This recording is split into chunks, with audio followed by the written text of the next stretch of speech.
चलो let's start.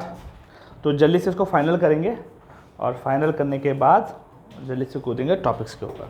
सी देखो, आज इस सेशन की तीसरी क्लास है, थर्ड। और आपको पता है कि पहली क्लास में जो फर्स्ट क्लास थी हमारी, उसमें हमने आप लोग के बारे में क्या बताया था? पूरा हमने बताया था अप्रोच के बारे में, कि हम लोग किस तरीके से इकोनॉमिक्स को सिविल सर्विसेज के लिए अप्रोच करने वाले हैं। कैसे पूरे सेशन में हम इकोनॉमिक्स पढ़ेंगे और 4-5 महीनों में इसके ऊपर लेके आएंगे भारत। क्या क्या बुक्स पढ़नी है, ये सारी चीज़ें हमने बताई थी। जो लोग नहीं देख पाए हैं वो लोग जाके यूट्यूब के चैनल के ऊपर विजिट करके 30-40 मिनट की है, डबल स्पीड करके देखोगे, 20 मिनट में कंप्लीट हो जाएगी। वो वीडियो ज़रूर देख लेना। उसके बाद आज दूसरी कल की जो क्लास थी उसमें हमने क्या किया था कि अब हम पढ़ने जा रहे हैं इकोनॉमिक्स में। तो मैटर ये आता है, अगर घर बनाने जा रहे हैं, नक्शा हमारे पास होगा तब हम अच्छे तरीके से चीज़ें बना पाएंगे, नहीं तो दीवारें उठाने के लिए तो बहुत से लोग कर लेते हैं। तो वो नक्शा क्या है हमारी इकोनॉमिक्स के लिए? वो नक्शा था हमारे यूपीएससी का सिलेबस का पूरी डिकोडिंग का मतलब क्या था कि जो जो सिलेबस में लिखा हुआ उसको हम लोग डिकोड करेंगे, इसका एग्जैक्टली मतलब क्या होता है। और पूरी डिटेल में नहीं, थोड़ा थोड़ा मतलब ले लेंगे ताकि समझ बन जाए। डिटेल्ड एनालिसिस तो क्लासेस में होगी इसके। अब वो मेन सिलेबस है क्या? मेन सिलेबस हमारा ये है जीएस पेपर 3, और जीएस पेपर 3 में यहाँ से टॉपिक हो गए थे और हम लोग यहाँ तक आ चुके थे, एनिमल रियरिंग तक। क्या होती है यहाँ तक, इसके बारे में अगेन आज वीडियोस पड़ जाएगी चैनल पे, वहाँ पे जाके देख लीजिएगा जो लोग नहीं कर रहे हैं। आज हम इसके आगे करने के बाद इसको कर देंगे कंप्लीट इन्वेस्टमेंट मॉडल तक। ज़्यादा लंबी क्लास नहीं होगी, छोटी सी क्लास होगी ये कंप्लीट करने के बाद, और कल से पूरा डिटेल्ड एनालिसिस हम लोग पूरा इकोनॉमिक्स पे करेंगे। तो जो लोग अभी तक 2 वीडियोस नहीं देखी हैं, जिन लोगों ने नहीं किया, तो मैं पर्सनली सजेस्ट करूंगा ज़रूर देख लीजिए, बहुत ज़्यादा इंसाइट आपको मिलेगी। ठीक है, तो यहाँ तक हम लोगों का हो चुका था। अब हम लोग स्टार्ट करते हैं नया प्रोसेस से। और दूसरी क्लास में आप लोगों को मैंने बताया ना, दूसरी वाली क्लास भी आप लोग ज़रूर देख लीजिएगा, जिसमें डिकोडिंग की पहली वीडियो है, डिकोडिंग ऑफ सिलेबस, उसकी वीडियो फर्स्ट है। उसको देखने के बाद ही यहाँ पर अप्रोच करना है। ठीक है, अब स्टार्ट करते हैं, विदाउट डिले स्टार्ट करते हैं। नेक्स्ट टॉपिक जो है आपके सिलेबस का, वो क्या लिखा हुआ है कि food processing and related industries in India, scope, significance, location, upstream and downstream requirement, supply chain management. अब देखो इसका मतलब क्या है, ये लिखा हुआ है इंग्लिश में। इसका मतलब ये है कि मान लीजिए आलू आपने पैदा किया। अब आलू पैदा करने के बाद वो तो या तो यूज में आ जाए, अगर यूज में आ गया तो उसको बहुत अच्छी चीज है, लेकिन सारा आलू तो एकदम से सब खा नहीं जाएंगे, तो उसको क्या करना पड़ता था? स्टोर करना पड़ेगा। और स्टोर हम कहां पे करते थे? स्टोरेज वाले में, पीछे वाले सिलेबस में देख चुके। उसको स्टोर किया, अब सिर्फ स्टोर करके डायरेक्ट आलू छील के ही अगर हमको खाना हो सब्जी बना के, या इससे कुछ और भी किया जा सकता है? क्या हम आलू का किसी और तरीके से यूज कर सकते हैं कि उसको, उसकी जो शेल्फ लाइफ है, शेल्फ लाइफ का मतलब क्या होता है? आलू जनरली 5 दिन में सड़ जाएगा, लेकिन कुछ हम इसमें ऐसा कर दें कि ये 15 दिन तक चल जाए, 25 दिन तक चल जाए, तो ये जो इसकी शेल्फ लाइफ है ये बढ़ जाए। कुछ ऐसा हम कर सकते हैं? तो पता चला हाँ किया जा सकता है। अगर उस आलू को थोड़ा सा प्रोसेस्ड कर दिया जाए, मतलब उसमें थोड़े से चेंजेस कर दिया जाए, चेंजेस इन द सेंस आलू के चिप्स बना दिए, आलू की अलग अलग तरह की वैरायटी बना दी, तो उसमें कुछ चीजें प्रोसेस्ड करके जब उसको इस तरह बनाया दिया जाता है कि उसकी शेल्फ लाइफ बढ़ जाए, तो अब अगर आलू को सिर्फ आप सब्जी में बनाओगे तो सिर्फ आपका पेट भरेगा, लेकिन चिप्स बना के बेचोगे तो आपका बिजनेस भी बढ़ेगा। लेज, अंकल चिप्स क्या करते हैं? यही तो करते हैं। तो वो जब उसकी वैल्यू बढ़ा दी, उसकी शेल्फ लाइफ बढ़ा दी जाती है, यही सारी चीजें जिस इंडस्ट्री में आती हैं उसको हम लोग फूड प्रोसेसिंग बोलते हैं। फूड प्रोसेसिंग इंडस्ट्रीज को बोला जाता है, मतलब कि फूड को प्रोसेस किया जा रहा है। कैसे किया जा रहा है? ताकि उसकी शेल्फ लाइफ को बढ़ाया जा सके, ये फूड प्रोसेसिंग इंडस्ट्री।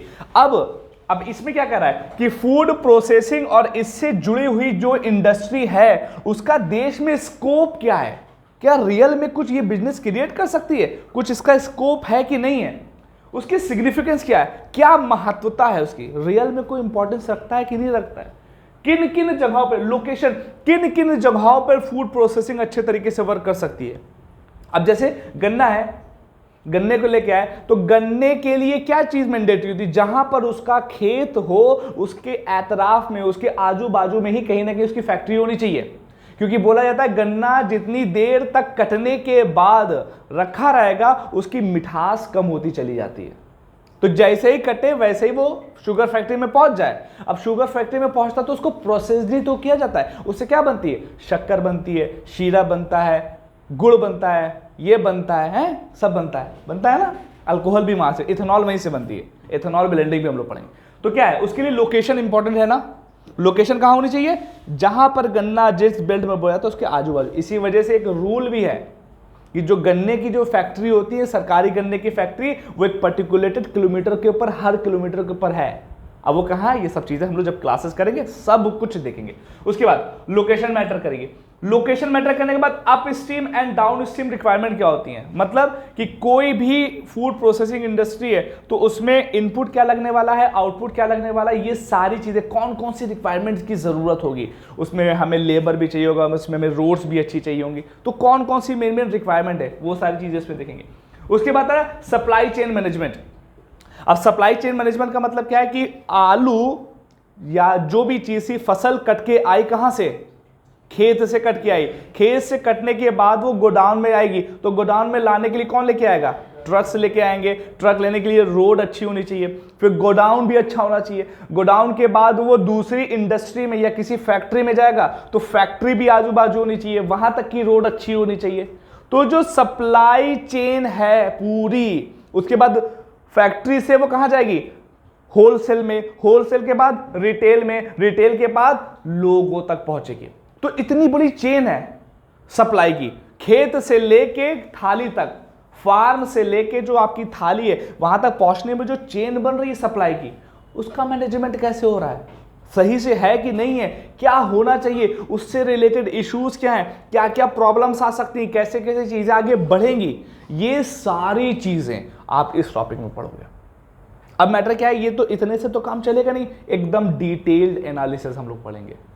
कौन कौन सी गवर्नमेंट की स्कीम है जो उसके ऊपर काम कर रही है, कैसे कैसे गवर्नमेंट सब्सिडी देती है, कहां कहां पे गोडाउन होते हैं, एफसीआई का क्या रोल है, सीएससीपी का क्या रोल है, सारी बातें आप इसी टॉपिक में पढ़ोगे और सब आपको इसी सिलेबस के अकॉर्डिंग क्लासेस में पढ़ाया जाएगा और मजा आएगा। और ध्यान रखना, हर चीज से जुड़े हुए इशू के ऊपर बात होगी, हर जगह बात हो रही ना। अगर इतना ही अच्छी बातें हैं तो प्रॉब्लम क्यों आती है, तो कौन कौन सी प्रॉब्लम आ रही है, अब ये प्रॉब्लम आपको कहां से पता चलेगी, न्यूज़पेपर पढ़िए, सिलेबस पढ़ने के बाद ही आपको पता चलेगा। अब आलू के बारे में कभी भी देखोगे ना तो न्यूज़, अरे आलू, हाँ लाओ देख ले, पढ़ ले, कुछ है तो नहीं। अब फूड एक आलू बताया, इसी तरीके से प्लेंटी ऑफ फूड हैं, अलग अलग तरीके के प्रोडक्ट हैं आपके, ठीक है। ये सारी बातें हम इस सिलेबस में देखेंगे। उसके बाद आता है लैंड रिफॉर्म इन इंडिया, ये बड़ा मजेदार टॉपिक है, लैंड रिफॉर्म्स इन इंडिया। देखो बहुत ध्यान से देखना, हुआ क्या शुरुआत में, अरे बाप रे बाप, शुरुआत में एक केस हुआ, देखना शुरुआत में क्या हुआ कि जब देश आजाद हमारा कब हुआ, 1947 में, ये बात क्लियर है सबको। अब उसके बाद हमारी जो जीवन प्रत्याशा थी, जीवन प्रत्याशा का मतलब समझते हैं, लाइफ एक्सपेक्टेंसी, मतलब एनीवन, जीवन प्रत्याशा या लाइफ एक्सपेक्टेंसी का मतलब होता है कि भारत में किसी भी देश में रहने वाला एक पर्सन ऑन एन एवरेज कितने साल तक जिंदा रहेगा।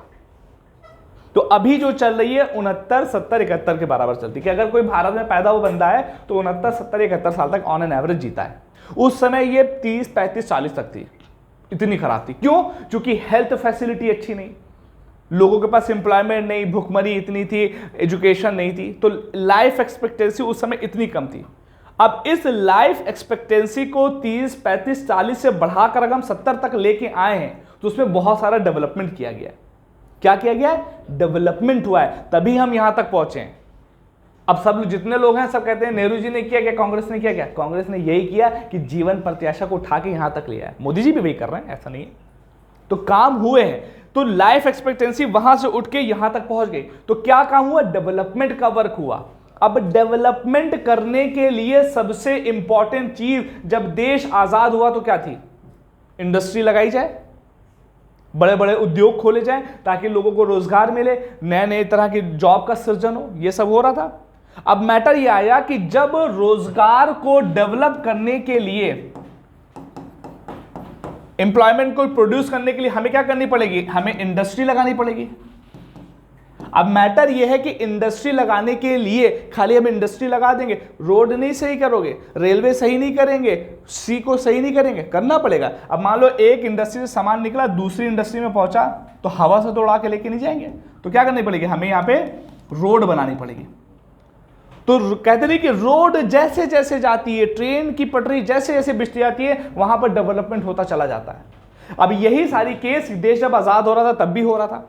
तुम जो क्या नाम थे पंडित नेहरू जो थे, उन्होंने कहा काम स्टार्ट करो, तो पता चला कि पंडित नेहरू ने बोला कि रेल की पटरी ऐसे बिछाते चले जाओ, कर कर कर कर कर कर, तो रेल की पटरी ऐसे बिछती जा रही बिछती जा रही बिछती जा रही। अब रेल की पटरी जब बिछ रही थी तो एकदम से पता चला कि सामने एक चच्चा थे, उनका खेत आ गया,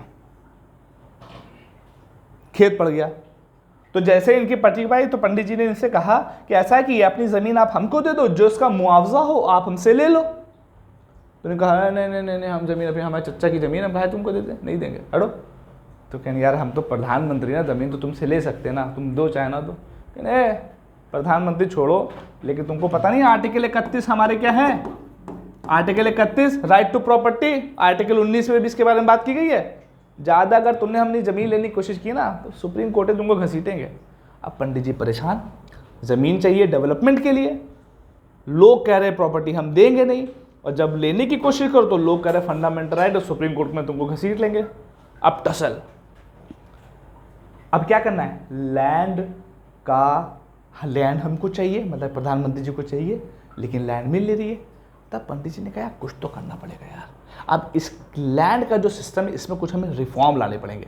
अगर हमने नहीं किया तो साले ये ज़मीन अपनी देंगे नहीं और काम आगे बढ़ेगा नहीं, डेवलपमेंट होगा नहीं। तो पंडित जी बहुत मजबूत आदमी थे, कहने रुक जाओ बेटा, तुम शेर हो, तुमसे सवा शेर हम हैं। उन्होंने कहा फर्स्ट कॉन्स्टिट्यूशनल अमेंडमेंट एक्ट आ गया 1951 में,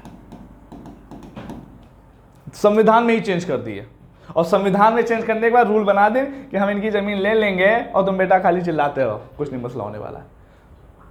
क्या किया उन्होंने, लैंड को लेने के लिए लैंड में रिफॉर्म किया, किसकी मदद से, संविधान में चेंज किया, रूल में थोड़ा चेंज करके। क्यों किया, क्योंकि अगर लैंड नहीं लेते तो डेवलपमेंट ना होता। लैंड डेवलपमेंट करने के लिए उन्होंने क्या किया, लैंड में रिफॉर्म किया। तो लैंड रिफॉर्म 1951 से स्टार्ट होके आज तक अलग अलग परिप्रेक्ष्य में अलग अलग तरीकों से लैंड के रिफॉर्म किए जा रहे हैं। क्या है वो, 1951 में किस तरह के लैंड रिफॉर्म थे, 1970 में किस तरह के लैंड रिफॉर्म थे, 1990 में किस तरह के थे, 2005 में किस तरह के थे, 2023 में किस तरह के। तो सारे लैंड रिफॉर्म्स के बारे में हमें ऐतिहासिक परिप्रेक्ष्य से देखते हुए करंट सिनेरियो में देखना है, क्या क्या हुआ, किस समय कौन कौन से स्टेप लिए गए, ये सारी चीजें हम इस हेडिंग में पढ़ेंगे। इट विल टेक टाइम, और हम लोग डिटेल्ड पढ़ेंगे। ये तो सिर्फ एक मैंने आपको समझाने के लिए से बात बोल दी कि लैंड रिफॉर्म में हम लोग एग्जैक्टली करने वाले क्या हैं। उसके बाद नेक्स्ट टॉपिक है, देखिए, अरे कहां चले गए, उसके बाद नेक्स्ट है effect of liberalization on the economy, changes in industrial policy and their effect on industrial growth। अब देखो मजेदार चीज, जब देश आजाद हुआ, बहुत ध्यान से देखना, 1947 में देश आजाद हुआ, और 1947 से लेके 1990 तक का जो समय था वो नियरली जो भारत की अर्थव्यवस्था थी वो क्लोज्ड थी, मतलब कि बंद अर्थव्यवस्था थी। बंद इकोनॉमी किसी भी कंट्री की दो तरह की मेनली होती, एक होती क्लोज्ड इकोनॉमी मतलब कि बंद अर्थव्यवस्था, एक होती ओपन इकोनॉमी मतलब कि खुली हुई अर्थव्यवस्था। बंद अर्थव्यवस्था का मतलब क्या है कि हम अपने मुंह मियां मिट्ठू, जैसे मान लो कि ये कंट्री है, ये यहीं पे कोई चीज प्रोड्यूस करेगी, यहीं के लोग उसको कंज्यूम कर लेंगे, बाहर की कोई भी दूसरी कंट्री का इंटरफेरेंस नियरली निग्लेजिबल होता है, नहीं इंटरफेरेंस है। अब हम अमेरिका से कुछ सामान ना लेते थे ना देते थे, ना यूएस के साथ है ना ब्रिटेन के साथ, किसी के साथ नहीं। तो ऐसी इकोनॉमी जो किसी भी दूसरे देशों के साथ कोई भी रिलेशन जनरली नहीं रखती है उसको हम लोग क्लोज्ड इकोनॉमी बोलते हैं। एक इकोनॉमी होती है जो ओपन होती है। अब हमारे संबंध ब्रिटेन के साथ भी हैं, हमारे संबंध यूएस के साथ भी है, हमारे संबंध यूएई के साथ भी, हमारे संबंध सऊदी के साथ भी, हमारे संबंध ईरान के साथ। अब हमने अपनी अर्थव्यवस्था को खुली रखा हुआ है। लेकिन 1947 से लेकर 1990 के बीच में जो हमारी अर्थव्यवस्था थी वो क्लोज्ड थी, नियरली क्लोज्ड थी। 100% क्लोज नहीं थी, तेल वेल हम बाहर से ही मंगाते थे, क्लोज अर्थव्यवस्था थी। अब ये जो बंद अर्थव्यवस्था थी, इसकी वजह से जो देश का जो सिस्टम था वो 1990 में आते आते इतनी कंडीशन हमारी खराब हो गई कि देश के पास मात्र 10 से 15 दिन तक सस्टेन करने के लिए फॉरेक्स रिजर्व बचा हुआ था। हमारे पास इतना पैसा बचा था कि अगर सब कुछ बंद होगा 10 से 15 दिन तक ही खाली हम सस्टेन कर पाते। अब प्रॉब्लम क्रिएट। तो उस समय हमारे प्रधानमंत्री कौन थे? Doctor Manmohan Singh. Doctor Manmohan Singh, that he was a legendary person. वो पर्सन एक ऐसा नहीं कि प्रधानमंत्री रहा है, प्रधानमंत्री के साथ साथ आरबीआई गवर्नर भी रहे, फाइनेंस मिनिस्टर भी रहे। उस समय वो फाइनेंस मिनिस्टर थे। और उस समय जो देश के प्रधानमंत्री थे वो कौन थे? पीवी नरसिम्हा राव जी। अब पीवी नरसिम्हा राव जी के ऊपर शोल्डर पे बर्डन कि भैया करना क्या है, कैसे इस स्थिति से हम लोग निकले। 10-15 दिन का खाली पैसा बचा है हमारे पास। डॉक्टर मनमोहन सिंह, उनसे बोला गया कि आपको अब कुछ काम करना है।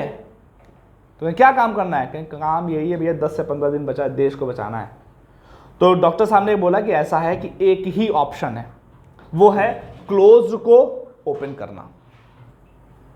ये हमें करना पड़ेगा, क्लोज को ओपन करनी पड़ेगी इकोनॉमी। क्यों? क्योंकि जब जब बाहर वाली कंपनीज हमारी क्या नहीं आएंगी तो हमारी क्या इन्वेस्टमेंट नहीं आएगा, इन्वेस्टमेंट नहीं आएगा तो ग्रोथ नहीं होगी, और इसके अलावा कोई ऑप्शन नहीं है। तो बोला, डॉक्टर साहब ने ये बात नरसिम्हा राव जी से बोली।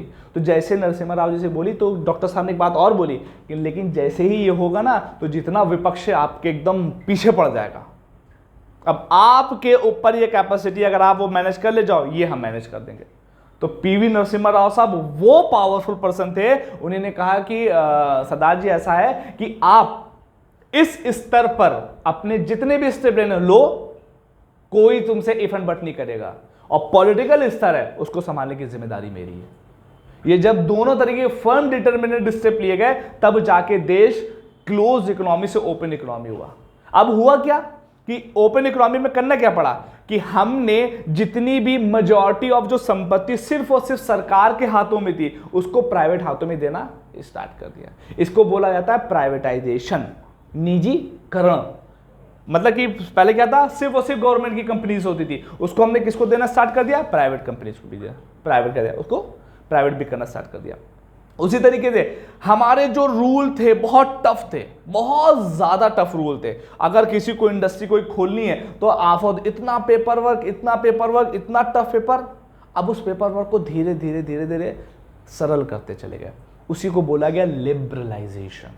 तो जो पेपर वर्क था ना उसको थोड़ा सरल कर दिया गया, उसको क्या बोला गया? लिबरलाइजेशन। साथ ही साथ अब हमारा व्यापार सिर्फ हम अंदर ही अंदर नहीं करते थे, सबके साथ करने लगे, पूरे वर्ल्ड के साथ। तो हमारे क्या अगर कुछ होगा तो उसका इंपैक्ट चाइना में भी देखा जाएगा, यूएस में अगर कुछ होगा तो उसका इंपैक्ट हमारे यहां भी देखा जाएगा। और इसी जो लोगों में कनेक्शन था, इसी प्रोसेस को बोलते हैं ग्लोबलाइजेशन। और इन तीनों वर्ड को मिलाकर एक नया वर्ड बहुत मशहूर में आया जिसको एलपीजी बोलते हैं, लिबरलाइजेशन, प्राइवेटाइजेशन, ग्लोबलाइजेशन। ठीक है, इसी के जनक कौन है? डॉक्टर मनमोहन सिंह।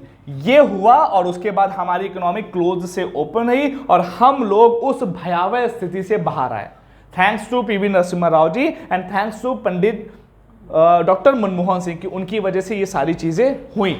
अब हुआ क्या कि लिबरलाइजेशन, प्राइवेटाइजेशन, ग्लोबलाइजेशन हो तो गया। क्या ये बहुत अच्छा था या खराब था? इसके ऊपर बहस स्टार्ट हुई, अच्छा है, खराब है, क्या ये खत्म हो गया? अभी क्या चल रहा है? 1990 में स्टार्ट हुआ, अभी खत्म हो गया, चल रहा है? तो पता चला अभी भी इसके इंपैक्ट है। तो इस लिबरलाइजेशन, प्राइवेटाइजेशन और ग्लोबलाइजेशन के क्या क्या इंपैक्ट हुए हैं इकोनॉमी पे, क्या हुए, उसकी वजह से जो हमारी इंडस्ट्रियल पॉलिसी थी उसमें क्या क्या चेंज हुए और उसके इफेक्ट क्या हुए हैं इंडस्ट्रियल ग्रोथ पे, इसी लिबरलाइजेशन के। लिबरलाइजेशन वर्ड कहां से आया? एलपीजी से ही आया। ये सब चीजें एक साथ हुई थी, उसके इंपैक्ट क्या हुए हैं हमारी के इंडस्ट्री पे, इंडस्ट्रियल ग्रोथ कुछ बढ़ी है या नहीं बढ़ी है, सारी चीजें इस वाले हेड में हमको देखनी है। ये सिर्फ एक ग्लिम्स है और ग्लिम्स के बारे में पूरी डिटेल एनालिसिस धीरे धीरे वे में चलेगी। नेक्स्ट टॉपिक देखते हैं, इंफ्रास्ट्रक्चर। इंफ्रास्ट्रक्चर का मतलब क्या होता है? अवसंरचना। मतलब ये क्या है? बिल्डिंग है, ये एक इंफ्रास्ट्रक्चर है। ये क्या है?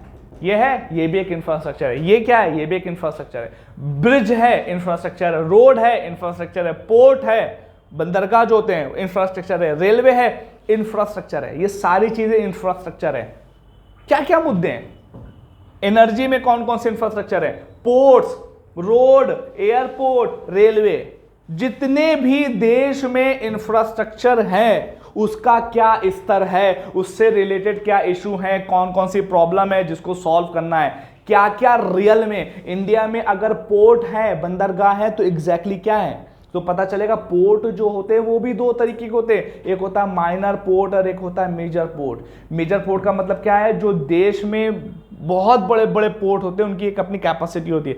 देश में 12 से 13 मेजर पोर्ट हैं जो कि भारत की मेन जगहों पर स्थित हैं। जैसे अगर ये भारत है तो कुछ एक पोर्ट यहां पर है, एक पोर्ट यहां पर, एक पोर्ट यहां पर, एक पोर्ट यहां पर, एक पोर्ट यहां पर, यहां पर, ऐसे करके 13 पोर्ट हैं। बाकी छोटे छोटे से माइनर पोर्ट बहुत सारे हैं। तो ये मेजर पोर्ट है, इसका मैनेजमेंट कौन करता है, इस पर डिसीजन कौन लेता है, कैसे इसके ऊपर काम चलता है, क्या चीज, if and each and every point, ये सारी चीजें हम लोग इंफ्रास्ट्रक्चर में दिखेंगे। Is that clear? अब उसके बाद आता है last point, investment models.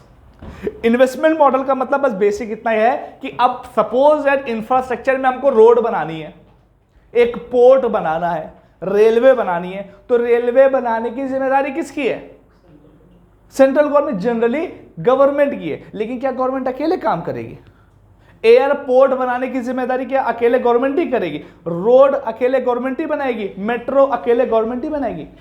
LNT, Lucknow में आप लोग हो, अभी मेट्रो बन रही थी, जब मेट्रो बन रही थी तो उसके बाद क्या होता था?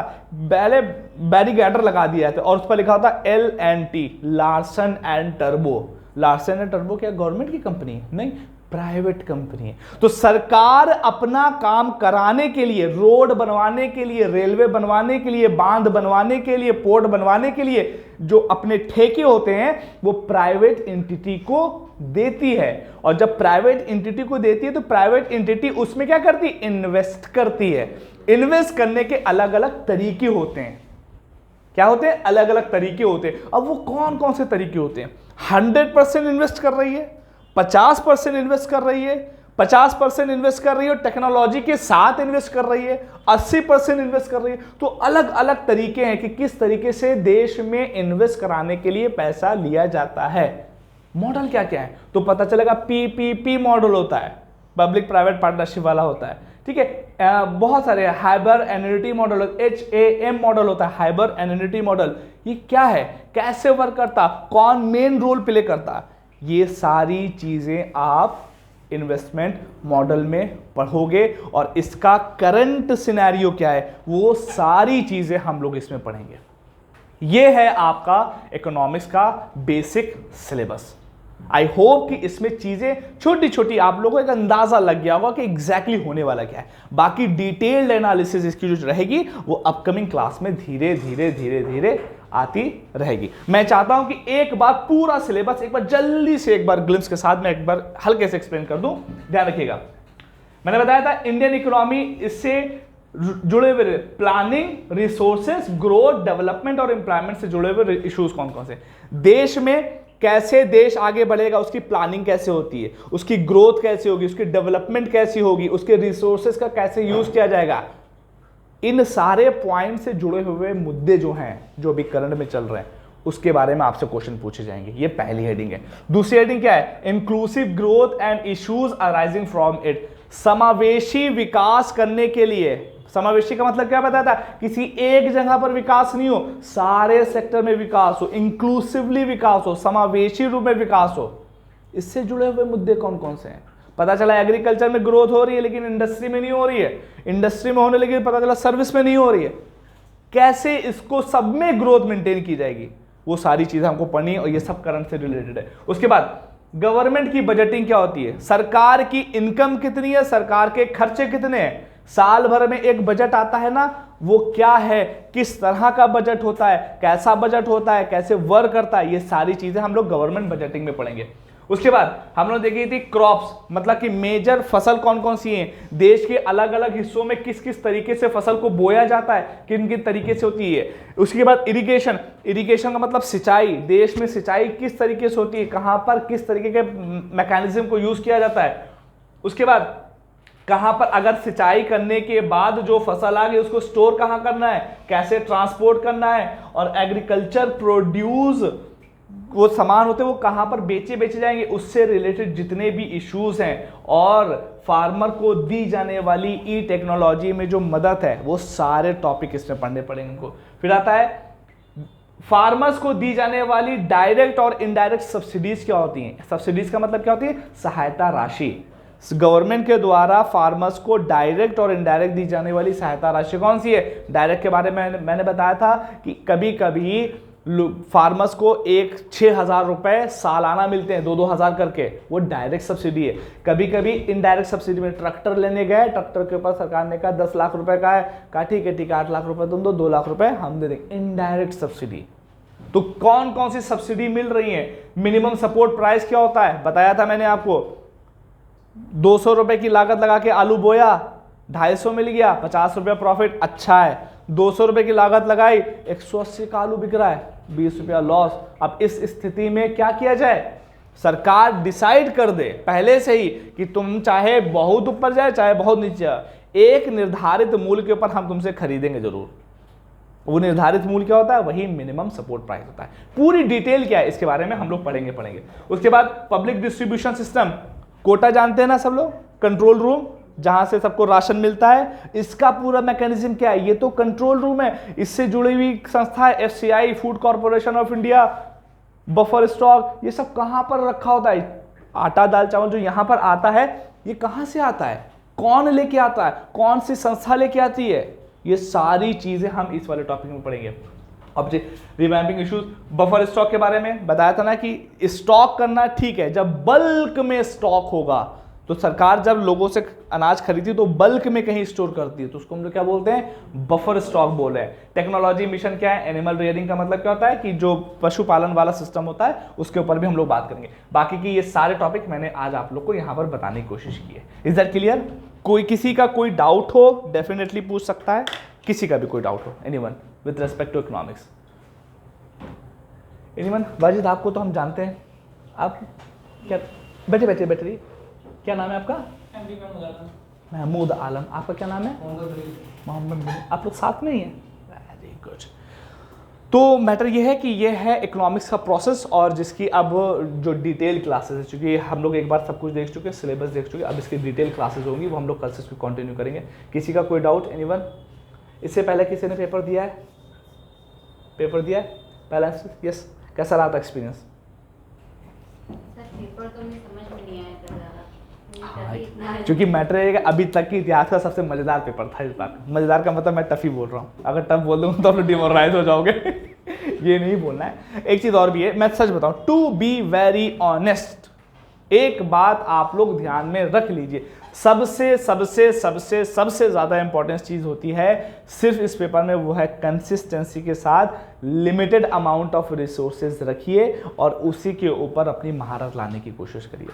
अब होता क्या, मैंने इकोनॉमिक्स में अगर इतना लिखाया, अब इसमें मैं पर्सनली बता रहा हूं, अभी ये होगा, हम 7, 8, 10 साल से इस फील्ड में, ये होगा कि अभी आपके मन अंदर से चेष्टा जगेगी, तब अभी कोई एक दोस्त या कभी कोई शॉर्ट या कभी कोई रील या कोई वीडियो आपको सजेस्ट करेगी कि एक किताब और भी है जिसको पढ़ना चाहिए, और फिर आपको अरे किताब और भी है, तो आपका मन करेगा और आप वो मन करके वो पढ़ने लगोगे और ये बेसिक चीज़ें छोड़ दोगे, तो फिर मन जहाँ लगता है, मन तो बहुत जगह लगता है, कहाँ कहाँ जाओगे, मन तो हमारा इनमें भी है, मन तो हमारा उसमें भी है, हर जगह मन लगता है, इंटरेस्ट हर जगह आता है, लेकिन उस इंटरेस्ट के ऊपर कंट्रोल रखना ये सबसे बड़ा बहुत बड़ा मैटर नहीं होता, मैं पर्सनली बता रहा हूँ, नहीं, और ये आपके साथ होगा, 101% होगा। कहीं लिख के दो, तो जिस दिन आएगा तो मुझे एक बार याद कर लेना, ये होगा, आपका मन बहकेगा और बहकाया जाएगा आपको, क्योंकि सोशल मीडिया का जमाना है, सोशल मीडिया में कोई चीज बची, आपको बहकाया जाएगा, यही मैट्रिक्स है। You know that, how many of you aware about the Andrew Tate, कोई जानता है?